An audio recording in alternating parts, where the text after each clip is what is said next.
یس صحیح شروع کرو. بسم اللہ الرحمن الرحیم نحمدہ ونصلی علی رسول الکریم. رات تقریباً 12 بجے میں اور میرے ساتھی جو گلگت بلتستان کے انتخابی سلسلے میں وہاں اپنے امیدواروں کی مدد کرنے کے لیے گئے تھے، واپس پہنچے. آپ حضرات کو یاد ہوگا کہ آج سے 15-20 دن پہلے یہاں میں نے آپ سے گفتگو کی تھی اور یہ خدشہ ظاہر کیا تھا کہ ہمارے معلومات کے مطابق گلگت بلتستان میں 2018-25 جولائی کی تاریخ دہرائی جائے گی، اور ہماری وہ بات صحیح ثابت ہوئی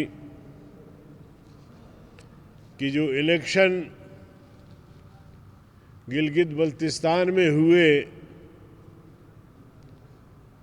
رات کوئی امیدوار جیت رہا ہے اور صبح کو وہ ہار رہا ہے. ہمارے 4 سے 5 حلقوں میں بہتر پوزیشن تھی، لیکن ہمیں بھی باقی جماعتوں کی طرح ہروایا گیا. ایک سیٹ بڑی مشکل سے،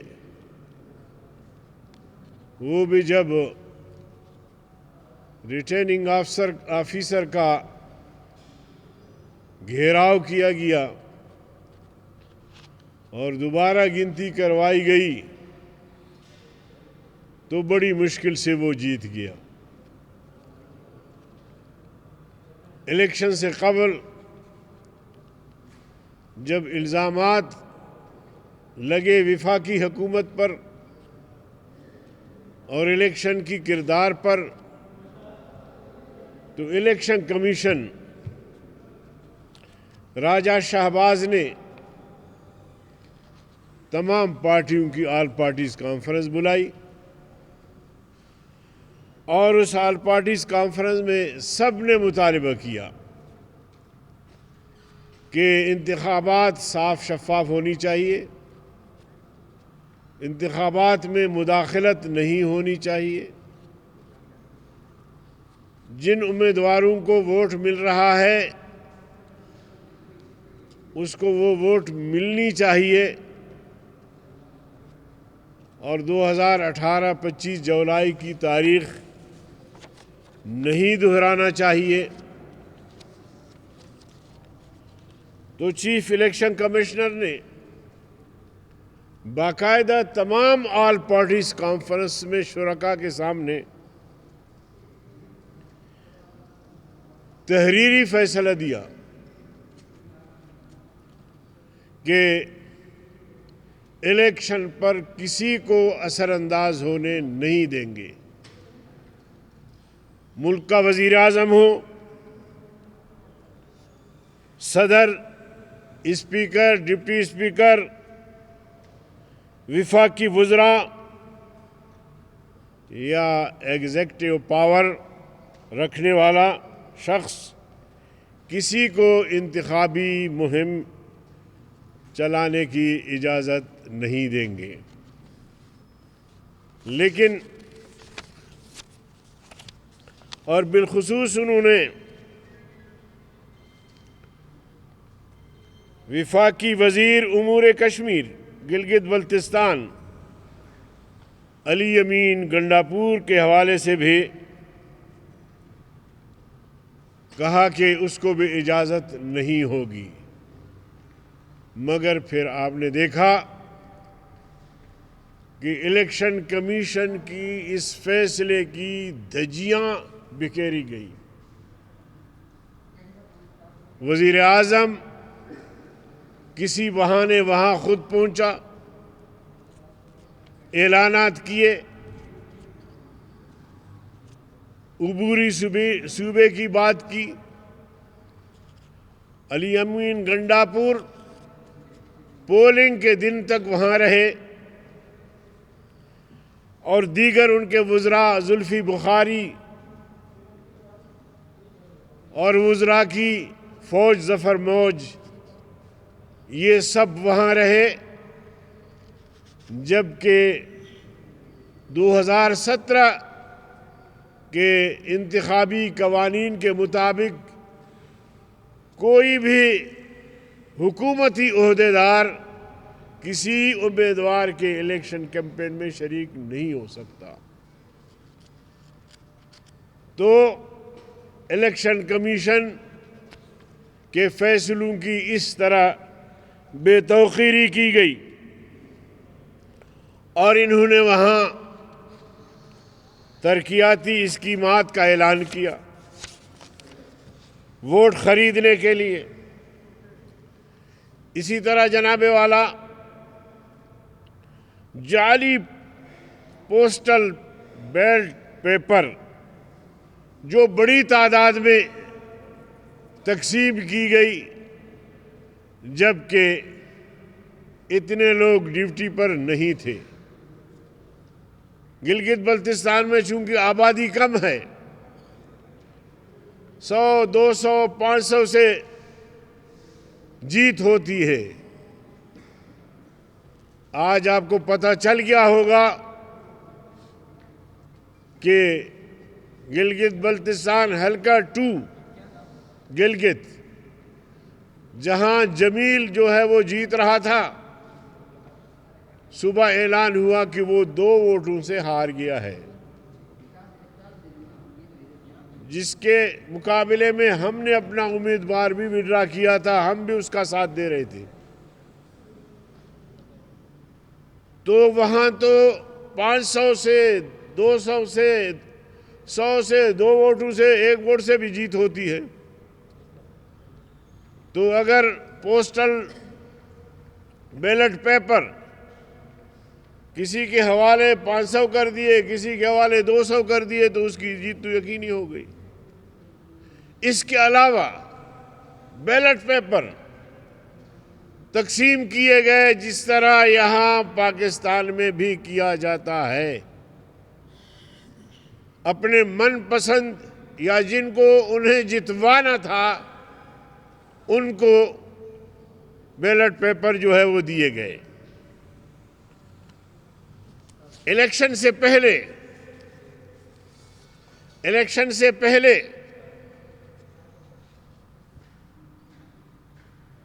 14 امیدواروں کے نوٹیفیکیشن کیے گئے اور ان کو اوپن نہیں کیا رکھا گیا کہ الیکشن کے بعد ظاہر ہے کہ پی ٹی آئی کی حکومت بنانی تھی، اس لیے انہوں نے پہلے سے 14 ممبر جو ہے وہ نامزد کیے. وہ ممبران کچھ ان کا تعلق پی ٹی آئی سے ہے، کچھ آزاد امیدواروں سے. کہا جاتا ہے کہ جی آزاد امیدوار جیتے ہیں. ان حربوں کو ہم جانتے ہیں کہ حکومت اور ان کے کارندے الیکشن میں کیا کرتے ہیں. جس پارٹی کی حکومت بنانی ہوتی ہے اس کے کچھ امیدواروں کو جتواتے ہیں، اس کے ساتھ ساتھ آزاد امیدواروں کو جتواتے ہیں، اور ان سے پہلے سے طے ہوا ہوتا ہے کہ تم نے پھر جیتنے کے بعد فلاں پارٹی میں جانا ہے. تو اس طرح آزاد امیدواروں کو جتوایا گیا. آپ بتائیں وہاں کسی سیاسی پارٹی کا جس کو پارٹی کی سپورٹ حاصل ہے وہ نہیں جیتتا، اور آزاد امیدوار جو ہے وہ 8-9 کی تعداد میں جیتتے ہیں. تو آپ دیکھیں گے کہ کل یہ آزاد امیدوار پی ٹی آئی کا حصہ بنیں گے اور پی ٹی آئی کی حکومت بنانے میں مددگار ثابت ہوں گے.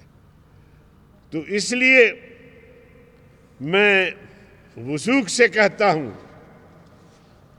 ایک سیاسی کارکن کی حیثیت سے کہ یہ اس طرح کا ڈرامہ رچایا گیا اور ووٹ خریدنے کے لیے ہمارے پاس مصدقہ اطلاعات ہیں.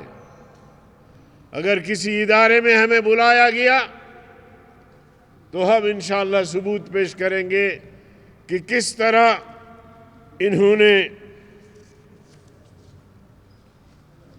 جناب والا ووٹ خریدنے کی کوشش کی، اور مختلف پارٹیوں میں بااثر لوگوں کو، سٹنگ ایم پی ایز کو خریدا گیا اور ان کو پی ٹی آئی میں شامل کیا گیا.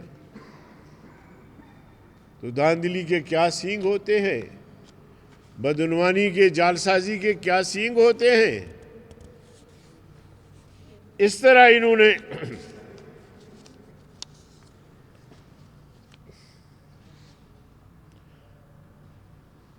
2018-25 جولائی کا جو فارمولہ تھا اس کو 2020 15 نومبر کو اسی فارمولے کو گلگت بلتستان میں دہرایا گیا.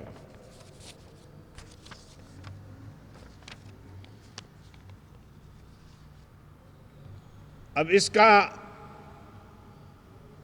ذمہ دار کون ہوگا کہ الیکشن کمیشن کے فیصلے کے بعد بھی وزراء گئے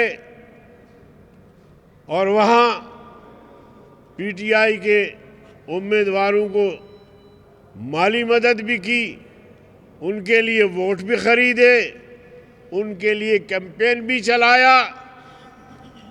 اب اس کا نوٹس کون لے گا اور ایسے وزراء کو سزا کون دے گا؟ انہوں نے تو ایک طرح سے اپنے امیدواروں کو جتوایا. اب نہ معلوم کس میں یہ ہمت ہوگی کہ انکوائری کر کے وزراء کو، وزیر اعظم سمیت ان کو سزا دے سکے.